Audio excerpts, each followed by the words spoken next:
bonjour Madame la Présidente, Monsieur le Président. Une question. Dans le domaine du nucléaire, notre savoir-faire a été connu et reconnu mondialement pendant très longtemps. Nous restons extrêmement forts, mais ces dernières années, il faut avouer que nous avons perdu des compétences et des savoir-faire. Et les enjeux sont d'avenir. Il y a les démantèlements programmés, même si on peut avoir le débat politique entre nous. En tout cas, Fessenheim vient d'être arrêté et il va bien falloir le démanteler. Il y a la construction de nouveaux EPR annoncés.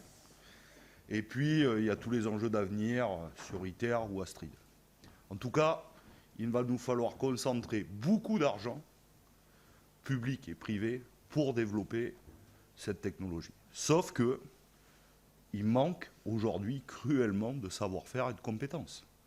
Par exemple, le chantier d'EPR, sur la question des soudeurs, nous avons nous-mêmes démantelé cette filière, nous nous sommes nous-mêmes appauvris sur cette question-là, nous avons nous-mêmes fait appel à de la sous-traitance, et il faut maintenant nous-mêmes réparer ce qui a été fait. Sauf que c'est un peu plus compliqué que ça, parce que je connais beaucoup de salariés dans ce domaine, et de syndicalistes, et pas que majoritaires dans la filière, je le précise.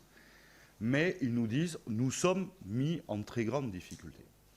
Donc moi, la question que j'ai envie de vous poser, c'est comment nous prévoyons et quel enjeu de formation et d'emploi, de façon pérenne, sur cette filière. Parce que nous allons en avoir besoin.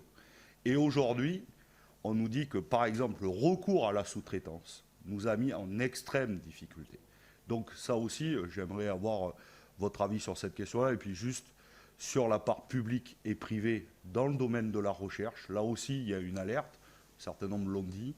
Est-ce que vous ne pensez pas qu'il nous faut, là aussi, remonter sur, sur la question du public parce qu'il y a un enjeu d'avenir? Je vous remercie, Monsieur le Président. Sur la question sur les savoir-faire et sur les compétences, comment est-ce que... alors, je pense que on a...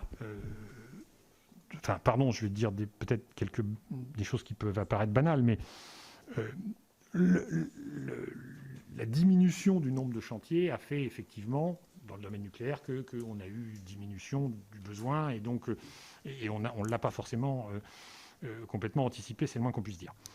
Ce qui se fait aujourd'hui, alors là je parle plus largement, je ne parle pas tellement, pour les raisons que j'indiquais tout à l'heure, je ne parle pas tellement CEA, mais je parle plutôt filière. Je pense que ce qui a été initié l'a été sous l'égide de deux structures, le Conseil stratégique de la filière nucléaire, le CSFN, et puis le GIFEN, qui est en quelque sorte le syndicat de la filière et de l'industrie nucléaire, qui a, pour le coup, mis vraiment tout en haut de la pile cette question de compétences, de partenariat avec, alors à la fois de partenariat avec les gens qui forment, mais au stade de la formation et de l'enseignement, mais aussi des apprentissages. Par exemple, si vous prenez Framatome, Bernard Fontana l'expliquerait mieux que moi, mais au niveau, par exemple, des soudeurs, il y a des partenariats avec les gens, l'Institut du soudage, et donc on est en train de bâtir au niveau du GIFEN un grand plan d'appui, de formation qui soit cohérent avec les chantiers qui se profilent à l'horizon et avec les volumes des embauches qui peut y avoir. Je voudrais juste dire un tout petit mot sur la sous-traitance.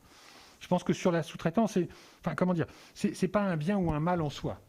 Moi, je pense que sur un certain nombre typiquement, quand on me dit c'est un problème de sous-traiter des choses sur des chantiers d'assainissement démantèlement, je ne pense pas. Je m'explique. Il y aura beaucoup d'assainissement démantèlement partout, pas qu'au CEA. Il y en aura au CEA, il y en aura chez EDF, et puis il y en aura à l'étranger. Si on a des industriels français qui sont compétents pour mener ces assainissements démantèlement, parce qu'ils en ont vu au CEA, ils en ont vu chez EDF, ils en ont vu, etc., ça sera une bonne chose. Donc évidemment qu'on ne peut pas laisser faire n'importe quoi, et évidemment qu'il faut qu'on contrôle, mais moi je pense que le rôle du CEA, ce n'est pas de tout internaliser en termes de ces activités-là, mais aussi d'aider à promouvoir le développement d'une filière du démantèlement. Donc il faut être mesuré là-dessus. Sur la question par public, par privé, je vous rejoins.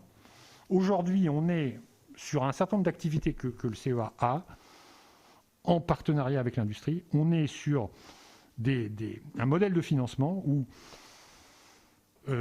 la part publique qui est mise en regard de la part qu'il faut aller chercher à l'extérieur est trop faible. C'est très clair. C'est très clair, et il suffit que je me compare à mon homologue, le Fraunhofer, en Allemagne, où, grosso modo, il est sur un modèle un tiers, c'est-à-dire un tiers de public socle, un tiers de public compétitif, c'est-à-dire obtenu sur projet, et un tiers de privé. Et nous, on est quand même décalé par rapport à ça. Et je plaide et j'appelle...